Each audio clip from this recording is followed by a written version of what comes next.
Programme news watch में एक बार फिर नाज़रीन आपको खुशामदीद कहते हैं और प्रोग्राम के इस मरहले में हम बात करेंगे कि बलूचिस्तान के इलाके क्वेटा में टारगेट किलिंग का सिलसिला बदस्तूर जारी है और अमन व अमान का जो सिलसिला है वो दिन ब दिन ख़राब से ख़राब तर होता जा रहा है। ये बात सूबाई हुकूमत के लिए और ज़ाहिर है कि वफाकी हुकूमत के लिए बाइस तशवीश है कि अभी तक बलूचिस्तान के जो मामलात हैं खुसूसी तौर पर उसमें अमन व अमान का जो मसला है वो हल होते दिखाई नहीं दे रहा। गुज़श्ता भी कई वाक़यात में बलूचिस्तान से बाहर के जो रहने वाले लोग हैं उन्हें बलूचिस्तान के अंदर टारगेट किया गया, उन्हें कत्ल किया गया और अभी तक ये सिलसिला जारी है। क्यों ये इतना मसला गंभीर होता चला जा रहा है, इस पर दुनिया न्यूज़ क्वेटा के नुमाइंदे मोहम्मद जहांगीर ने एक रिपोर्ट तैयार की है। आइए आपको ये रिपोर्ट दिखाते हैं। ये मरहूम अब्दुल रहमान का घर है जहां कभी वो अपनी बीवी बेटे समेत अपने छोटे कुंबे के साथ रिहाइश पजीर था। अब्दुल रहमान पुलिस कांस्टेबल था जिसको गुज़िश्ता माह चंद नामालूम अफराद ने फायरिंग करके शहीद कर दिया और इस कुंबे को कफालत करने वाले से महरूम कर दिया। हमारा बड़ा बेटा था, कमाने वाला वही था हमारे घर में। उसका छोटा बेटा है, उसका बीबी है, उसका छोटा भाई है, घर में और कुछ नहीं। टारगेट किलिंग का निशाना बनने वाले अफराद में बड़ी तादाद पुलिस एहलकारों, असातिज़ा और आबादकारों की होती है।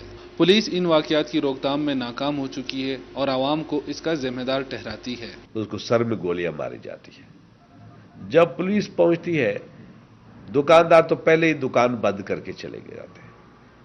पुलिस पहुंचती है, वो कोई दुकानदार कहता कि मैं इधर था, कोई कहता था उधर था, वो गवाही देना नहीं चाहते। सूबाई वजीर दाखिला ने असम्बली के एक इजलास में बरमला इस बात का इजहार किया कि सूबाई हुकूमत इन वाक़यात की रोकथाम में बेबस है। ताहम सूबाई सेक्रेटरी दाखिला का कहना है कि टारगेट किलिंग में मुलविस अफराद तरबियती याफ्ता होते हैं। जो ये वारदातें करते हैं उनके लिंक्स बाहर भी लोगों से हैं और वो उनको फाइनेंशियल वो प्रोवाइड करते हैं और जो इक्विपमेंट वो लेके आते हैं, चाहे वो वेपन की सूरत में हो, चाहे वो किसी और सूरत में हो, वो वाकई अच्छा उनका इक्विपमेंट होता है जो कि हम उससे कंपैटिबल नहीं है जो इसका हमारे। लेकिन ये कह देना कि जी हम उसको कुछ कर नहीं सकते या सूबाई हुकूमत बेबस है, मैं समझता हूँ ऐसी बात नहीं। अमन अमान की बिगड़ती हुई सूरत-ए-हाल और टारगेट किलिंग के बढ़ते हुए वाक़यात के सबब शहर में आबादकार 20 खानदान सूबे से नकल मकानी कर चुके हैं। टारगेट किलिंग के बढ़ते हुए वाक़यात से न सिर्फ आवाम खौफ इराज का शिकार है बल्कि इन वाक़यात से उनकी ज़िंदगी पर मनफी असरात भी मुरतब हो रहे हैं। कैमरामैन सिजाद खान के साथ मोहम्मद जहांगीर, न्यूज़ वॉच, दुनिया न्यूज़, क्वेटा। मोहम्मद जहांगीर की रिपोर्ट आप देख रहे थे। क्वेटा में टारगेट किलिंग का सिलसिला जारी है, इस पर हम मजीद बात करेंगे और हमारे साथ टेलीफोन लाइन पर मौजूद हैं बलूचिस्तान के सेक्रेटरी दाखिला जनाब अकबर दुरानी। बहुत बहुत शुक्रिया अकबर दुरानी साहब, आपने हमें ज्वाइन किया। सबसे पहले तो ये बताइएगा कि अब तक की जो तहकीकात हुई हैं उसमें आपको क्या क्लूज़ मिले हैं कि कौन लोग हैं जो इसमें मुलव्विस हैं, कुछ अंदाज़ा हो पाया है आपको? जी और साहब, ये आपने इंतहाई अहम क्वेश्चन पूछा है। ये सिर्फ टारगेट किलिंग ही नहीं बल्कि सेक्टेरियन किलिंग भी इसमें इन्वॉल्व है और जहाँ तक तफ्तीश की बात है तो इसमें एक ग्रुप शामिल नहीं है बल्कि ये वो ग्रुप हैं जो अक्रॉस द बॉर्डर ट्रेनिंग लेके आते हैं, शार्प शूटर हैं और प्रिसीजन शूटिंग है इनकी, और ये आके अपना टारगेट एंगेज करके उसके बाद फिर वापस चले जाते हैं। तो उस लिहाज से काफ़ी हमारी पेशरफ्त हुई है और कई ग्रुप्स हमने नैप भी किए हैं और अभी भी इन्वेस्टिगेशन चल रही है और उम्मीद है इंशाल्लाह कि ये कोई हमारे लिए एक चैलेंज तो है और कौमों की ज़िंदगी में चैलेंज आते हैं and we are ready to face this challenge. अच्छा दुरानी साहब, ये बताइए कि क्वेटा तो जाहिर है शिकार है इसका, और कौन कौन से ऐसे इलाके हैं बलूचिस्तान के जिसमें बहुत ज़्यादा ये सिलसिला हो रहा है? कौन कौन से वो इलाके हैं? क्वेटा जो मेन कैपिटल है वो तो क्वेटा सिटी है जिसमें ये हुई है, लेकिन इसके बावजूद जो हमने जो 2-4 चीज़ें हम देख रहे हैं जिसमें आईडी एक्सप्लोजन है, इम्प्रोवाइज एक्सप्लोसिव डिवाइस जो किसी मोटरसाइकिल या किसी जगह पे लिफाफे में रख दी जाती है, उसमें हमने जो इसमें देखा जिसमें लॉ एनफोर्समेंट एजेंसीज पे अटैक हुए हैं उसमें खोजदार सिटी जो है वो वहाँ शामिल हुआ है और इसके अलावा इक्का दुक्का वाक़यात सोबतपुर और नसीराबाद की तरफ हुए हैं और 1-2 वाक़यात जो हैं वो हमारे तुरबत में और ख़ास तौर पे थम साइड पे ये हुए हैं, लेकिन ज़्यादा जो इंटेंसिटी हुई है वो कोयटा सिटी में।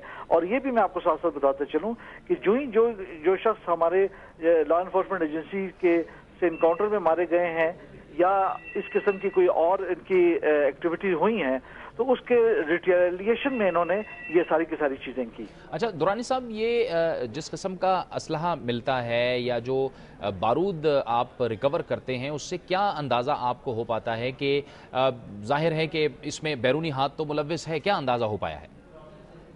جو بھی چیزیں پکڑی جاتی ہیں وہ نارملی جو ہے امپرووائز ایکسپلوسیو ڈیوائسز ہیں.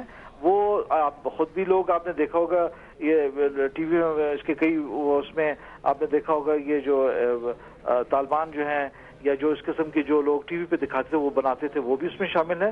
اور اس کے بعد جو ویپنز ہیں جتنے ہیں وہ سارے کے سارے وہی ہیں، کلشنکوفس ہیں. اور یہ جو راکٹ لانچر ہیں یہ تو اب وہ بھی ہے جو رشین وار کا تحفہ ہے ہمارے پاس. یہ تمام کی تمام وہ چیزیں اینٹی ٹینک مائن فیلڈ ہیں چاہے اینٹی پرسنل مائن فیلڈ ہیں، وہ سب کے سب وہی ہیں جو پرانی یوز ہوتی رہی 79 کے بعد جو وہاں یوز ہوتی رہی ہیں افغانستان میں. اچھا دورانی صاحب، یہ جو اس وقت جو حالات چل رہے ہیں اس کے مطابق آپ نے جو آپ کا اپنا جو ایک پلان ہوتا ہے وہ کس طرح سے ترتیب دیا ہوا ہے تاکہ ممکن حد تک جو امن و امان کی صورتحال ہے اس کو قائم رکھا جا سکے؟ جی ہاں، اس میں دو چیزیں جی. ایک تو اس کی پولیٹیکل سائڈ ہے، اس پہ ظاہر ہے ہمارے چیف منسٹر صاحب یا ہمارے ظفر زہری صاحب جو منسٹر ہیں وہ اپنا بہتر کمنٹس دے سکتے ہیں. میں جو آپ کو بات بتاؤں گا وہ ایڈمنسٹریٹو سائڈ ہے. ایڈمنسٹریٹو سائڈ میں یہ ہوتا ہے کہ اس کے لیے ہماری جو لا انفورسمنٹ ایجنسیز ہے جس میں ہم ان ایڈ آف سول پاور ہم ایف سی کو بلواتے ہیں، ہم نے ایف سی کو بلوائی ہے. مختلف ناکے بنائے گئے ہیں، سادہ ڈس میں ود ویپن ہم نے لوگ رکھے ہیں. اور اس کے بعد وہ تمام ایریا جس کو ہم سمجھتے ہیں کہ کیمرے کی ضرورت ہے اس میں باقاعدہ طور پہ کیمرے فٹ کیے جا رہے ہیں ان رش ایریوں میں. اور ہم نے باقاعدہ طور پہ یہاں پہ ایک نوٹیفیکیشن پاس کیا ہے کہ جس میں ہم نے تمام کے تمام دکانداروں کو، گھر پراپرٹی اونرز کو ہم نے ہدایت دی ہوئی ہے کہ جب بھی آپ کوئی مکان دیں، کوئی کرائے پہ کوئی جگہ دیں، وہ جو ہے پولیس اسٹیشن کو پہلے انفارم کیا جائے. اور تب وہ بڑے پلازا جس میں زیادہ رش ہوتا ہے وہ اپنے CCTV کیمرہ اپنا لگائیں اور باقاعدہ طور پہ ہم لوکل پولیس اسٹیشن کو انفارم رکھیں.